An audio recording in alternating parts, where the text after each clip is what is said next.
बोलते हैं, ऐसों की लिस्ट बनाओ और इनको एक अभियान के तहत बाहर का रास्ता दिखाओ। नुकसान फायदा हम देख लेंगे बाद में, पहले इनको हटाओ। जो घुसते आते कहते इंदू बेटा हमने तुमको गोद में खिलाया पंडित जी के यहाँ, उन्होंने इनको सबको हटाओ। जो ये कह के घुसे कि मैडम इंदिरा जी, उसको अंदर लाओ। ठीक, मोइन पठान, मुझे याद है जिस बैठक में अखिलेश यादव नेता चुने गए 12 में, उसमें आजम खान साहब को भी भाषण देने के लिए कहा गया। आजम खान, बाकी ने तो ठीक ही बात, आजम खान साहब ने कहां का याद किया? हमको याद है नेताजी, घुटनों चलता था टीपू। क्या? तो बैरम खान को, मोइन पठान, बैरम खान को अकबर ने हज पे भेज दिया था? नहीं, वो कहते रहे हम नहीं जाएंगे हज, बोले नहीं चाचा तुम्हें हमारी कसम जाना पड़ेगा। नहीं, पठान साहब गलत कह रहा हूं तो बताइए भैया। खाक के चमन खून तुझे हमने दिया है, ये कौन है खुशबू के जो हकदार बने। सारी तपस्याएं, सारी इबादतें, सारा संघर्ष, सारा वो सब कुछ जो कि एक राजनीति गुरु के पीछे उसकी टीम के लोग करते हैं, वो सब रामपुर के लोगों ने किया। ये जो टीवी पे समाजवादी पार्टी के प्रवक्ता आज बैठी हैं या आज से पहले बैठे हुआ करते थे, इन सब की मुझसे लड़ाई इस बात को लेकर होती थी जब आजम खान साहब जेल गए और समाजवादी पार्टी खामोश रहती थी।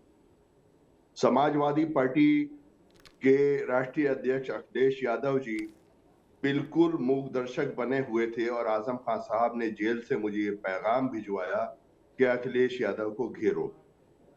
मैंने सोशल मीडिया और इलेक्ट्रॉनिक मीडिया के माध्यम से अखिलेश यादव को कठेरे में खड़ा किया, और खड़ा ही नहीं किया, रामपुर आकर साइकिल चलाने पर मजबूर कर दिया।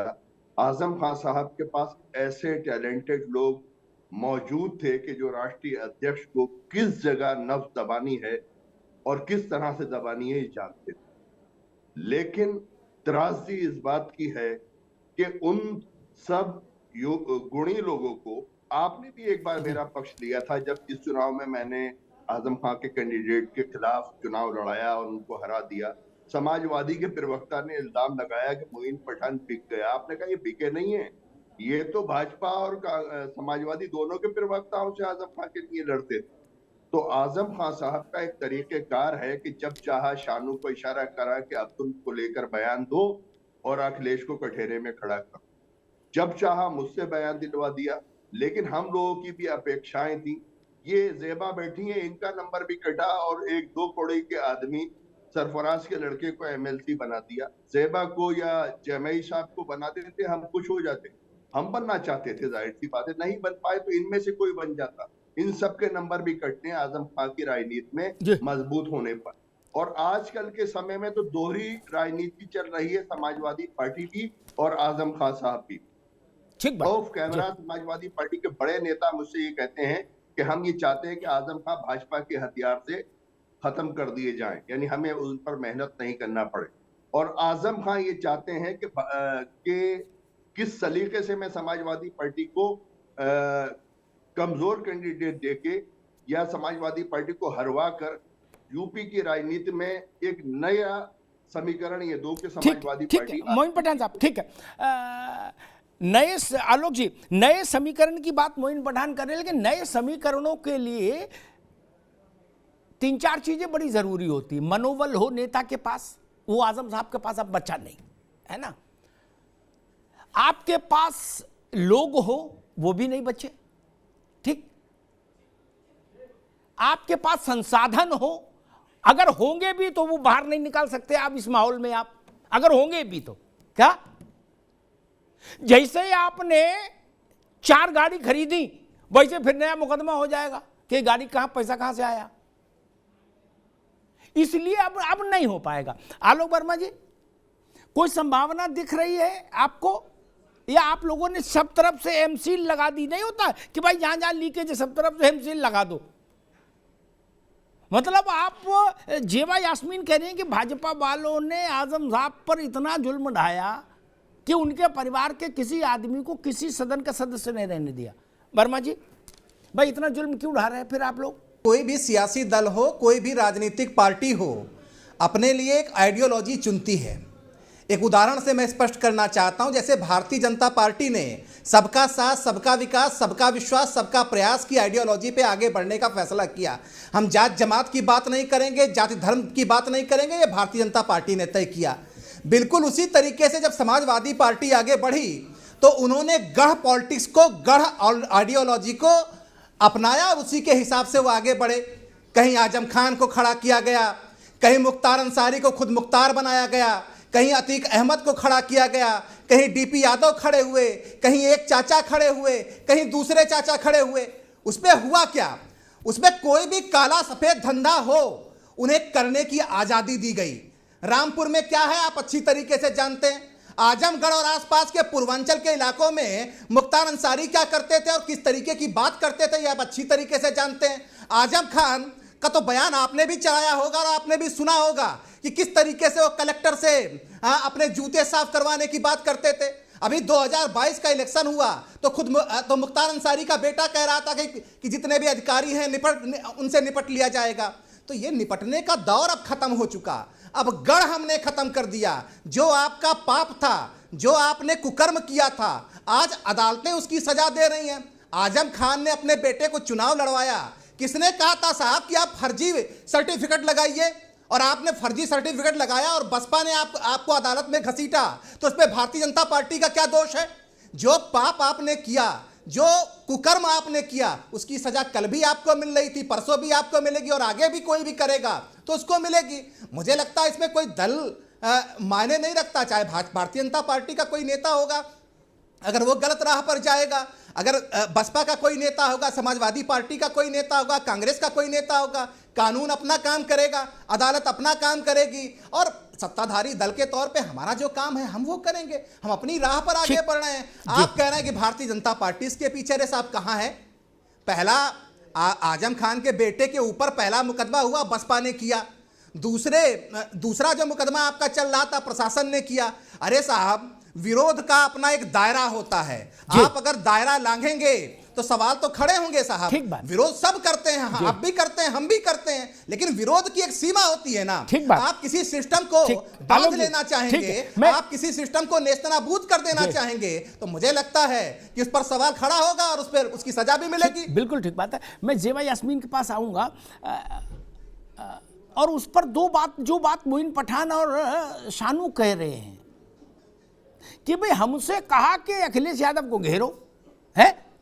जब घेर दिया इन दोनों ने बयान दे के, तो पता लगा उनने 2 MLC और क्या बताया उसकी डील कर ली। ये एक बड़ा प्रश्न है। लेकिन एक छोटी सी टिप्पणी मैं करके जेबा यास्मीन के पास जाऊंगी, फिर वो इस सवाल का जवाब देंगे। मैंने इतने मंत्री देखे ओंकार भाई, इतने मुख्यमंत्री देखे। मुख्यमंत्री तो छोड़ दो, मुख्यमंत्री बहुत बड़ी चीज हो जाता है। मंत्री में इतना जलवा किसी का नहीं रहा जितना आजम खान का रहा। क्या ये जान लीजिए, किसी का नहीं रहा। किसी सरकार में कोई मंत्री हो। एक बार एक कार्यक्रम में आए, एक घरेलू कार्यक्रम था, मंत्री थे आजम भाई। कलेक्टर गाजियाबाद और कप्तान गाजियाबाद गेट पर खड़े रहे। हमने कहा कुर्सी पर बैठ जाओ, बोले ना चले जान दो। फिर क्या हमने चाय पी लूं, बोले ना अभी नहीं। क्या 1 घंटा न पानी पिए डर के मारे, न चाय पिए, खड़े रहे कुर्सी स्टूल कुर्सी पे भी नहीं बैठे कलेक्टर और कप्तान। जब ये इनकी गाड़ी निकली और सलूट मार लिए, तब बोले कि अब चाय पी लेंगे। ऐसा जलवा किसी का नहीं था, तो भोग तो लिए। खैर जेबा यास्मीन, ये बड़ा गंभीर आरोप है और ये 2 तरह का आरोप है। एक, अखिलेश यादव को घेरो, ये आजम खान ने अपने लोगों से कहा जो उस वक्त उनके साथ थे और बाद में उनका साथ नहीं दिया, एक। और दूसरा मसला ये कि जब गायत्री प्रजापति गिरफ्तार हुआ तो नेताजी गए जेल गायत्री से मिलने। क्या आजम खान कहते हैं कि लोग कहते हैं उनके परिवार के कि हमके आजम खान से मिलने कोई क्यों नहीं आया। क्या वैसे कभी समाजवादी पार्टी लड़ी? हम आपकी बात मान लेते हैं कि भाजपा ने जुल्म जाति की, क्या कभी ऐसा हुआ पूरा यादव परिवार प्रदेश भर से कार्यकर्ता बुला के पूरा रामपुर स्टैंड स्टिल कर दिया गया होता? कभी ऐसी लड़ाई हुई क्या आजम खान के लिए? आजम खान ये सवाल उठाते हैं। दोनों सवाल आपके सामने हैं जेबा यास्मीन। अमिताभ जी, मैं दोनों ही सवालों का जवाब दूंगी। पहला तो ये आरोप जो लग रहा है कि आजम जी ने इनसे कहा कि आप पब्लिकली बोलिए, देखिए इसकी कोई प्रूफ नहीं है पब्लिकली, ना आपके पास ना हमारे पास।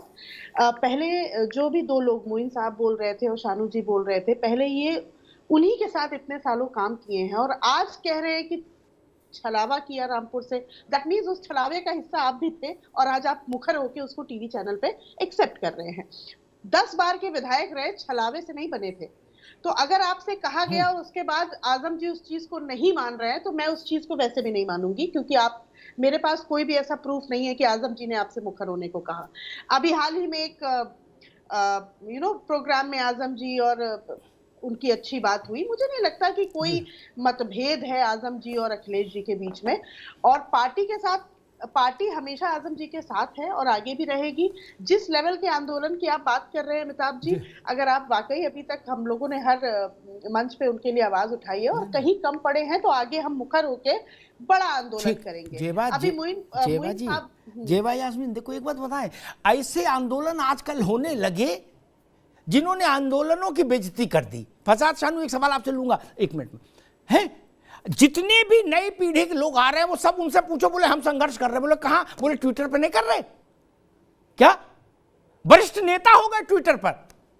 मैं पूछ रहा हूं ऐसा संघर्ष जिसमें रामपुर जाम हो जाता, अखिलेश यादव वहां होते, शिवपाल यादव होते, राम गोपाल यादव होते, सब होते, मार झूम झाम हो जाता, ऐसा कभी हुआ? एक कोई जेल मिलने गया? नहीं। ट्विटर पर कर रहे हैं क्या? ट्विटर वाला खेल नहीं चलता जमीन पे, इस बात को समझना पड़ेगा। शानू साहब, जेबा यास्मीन कह रही है कि आजम खान साहब ने किसी से ये कहा कि समाजवादी पार्टी की लीडरशिप को घेरो, हम ये नहीं मान सकते। उनका समाजवादी पार्टी की लीडरशिप और उनमें बुकरी रिश्ता बिल्कुल फिट है। ऐसा है जो जेबा यास्मीन कह रही हैं, अगर ये अपने जमीन से पूछेंगी, यानी जिसे अंतरात्मा कहते हैं, उससे पूछेंगी, तो इनको भी मालूम है कि ये गलत कह रही हैं। मैं कोई भी बात लॉजिक के साथ और सबूतों के साथ कहता हूँ। मैंने ये कहा कि मुझसे कहलवाया था। मैंने आपसे पहले ये भी कह दिया कि आप कभी अब्दुल्ला आजम से सवाल पूछे, उनसे कहें कि उन्होंने कहा था, ये नहीं कहा था, अल्लाह को हाजिर नाजिर मान के बताए। चलिए इस चीजों को छोड़िए, मैं ये कहता हूँ कि मैंने अप्रैल में बयान दिया था और मैं नवम्बर तक समाजवादी पार्टी में बना रहा। मुझे राष्ट्रीय अध्यक्ष अखिलेश यादव जी के खिलाफ जब मैंने बोला था तो मुझे पार्टी से क्यों नहीं निकाला गया?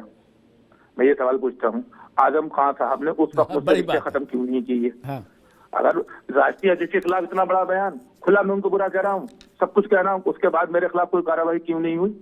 मैं आपसे पूछता हूँ अमिताभ जी, तो बड़े लॉजिक की बात है, अपने लिए मैं कह रहा हूँ, क्यों मुझे नहीं निकाला गया? मोइन पठान के खिलाफ कोई कार्रवाई क्यों नहीं हुई? हमने छोड़ा उनको, हमने इसलिए छोड़ा कि छल हो रहा था जनता के साथ में, धोखा हो रहा था जनता के साथ में। जब आपने बगावत का दुगुल बजाया था तो फिर बगावत की होती। इसका मतलब आप कौम के नेता नहीं है, आप कौम का सौदा कर रहे थे, आप अब्दुल का सौदा कर रहे थे, आप भारतीय जनता पार्टी का डर दिखा रहे थे। तो भाई हम क्यों नहीं विकास के साथ हैं? हमने, और अभी एक सवाल और आया था, अभी किसी ने कहा था कि ये जो मुकदमे होते हैं और मुकदमे वापस लेने की प्रक्रिया चलती है, तो मैं उन साहब से कहना चाहता हूं कि 2012 से लेकर 17 तक तो समाजवादी की सरकार थी, और जिस मुकदमे में अभी अब्दुल्ला आजम साहब को और आजम खान साहब को सजा हुई है, तो वो मुकदमा 2008 का बसपा सरकार का था, तो उसके बीच में समाजवादी की भी सरकार आई, उन्होंने मुकदमा वापस क्यों नहीं लिया? इसका सवाल भी आप पूछिएगा जेबा जी से। जी बिल्कुल। मोइन पठान, आप जल्दी से कहिए, वो फिर मैं जेबा यास्मीन से उत्तर लूंगा। बात लंबी हो रही है। मैंने तो कहा कि मैंने उनके गुनाहों में साथ दिया था, शायद इसलिए मुझे भी उस गुनाहों की सजा मिली। मैंने तो अपने आप को भी गुनाहगार माना है, और मैं अब अल्लाह से तौबा करता हूं, और मैं अब उनसे भी ये कहना चाहता हूं कि जो होना था हो गया, आप अल्लाह से तौबा करें और अल्लाह अल्लाह करें। जी मोइन पठान, जल्दी से 30 सेकंड में कुछ कहिए, फिर मैं जेबा यास्मीन से उसका उत्तर लूं, जो बात कही है फसाद ने। जिसे ले गई है अभी हवा, वो वरक था दिल की किताब का, कुछ आंसुओं से लिखा हुआ, कुछ आंसुओं से मिटा हुआ। हम वो हैं, हम वो जब 1997 में एक समाजवादी पार्टी में आजम खान साहब की कयादत में इसलिए शामिल हुए थे, जबकि उस वक्त NSUI के राष्ट्रीय सचिव थे, कि इस लीडरशिप से हमें एक ऐसा हौसला और ऐसा साथ मिलेगा कि हम आजम खान की बी टीम कहलाए जाएंगे। लेकिन 25 साल के अथक मेहनत के बाद हमें ना तो वो सम्मान और ना ही वो स्थान मिला कि जो हमारी ख्वाहिश थी। और राजनीति में अगर कोई ये कहे कि मुझे मेरी कोई महत्वाकांक्षा नहीं होती, वो झूठ बोलता है। ठीक बात है, ठीक है मोहन भाई, अभी रुकिए, जेबा यास्मीन।